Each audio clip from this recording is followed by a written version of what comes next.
In front of me is SONY Xperia 1, and let me show you how to add and remove Google account on the following device. So first of all, just open the settings, then find and pick accounts, and here as you can see we are currently logged in with Google account, so smoothly open it, and if you would like to remove it, select remove account. Confirm that you would like to get rid of this account by tapping on remove account, and as you can see it's no longer here. So now, if you would like to add Google account, if you would like to log in with some other Google account, or maybe you are logging in for the first time, just open the settings, then find and pick accounts again, click on add account, make sure that you are connected to Wi-Fi, and then click on Google.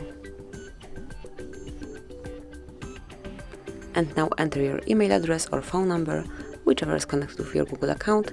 So in my case it's email address, and then click on next. Now it's time to enter the password, so let me do it off the screen. And as only the password is entered, click on next. And as you can see here, you can check Google Terms of Service, Google Play Terms of Service, and also privacy policy. To do it, just tap on it. Here you've got all the documents. Read it carefully, and if you do agree with all the terms and conditions, select I agree. And as you can see, backup to Google Drive is active, so just tap on accept to confirm all the features, and this is it. So you've just added Google account. As you can see, if you will open accounts again, it will be located right here. So this is it, that would be all. Thank you for watching. Please subscribe our channel and leave the thumbs up.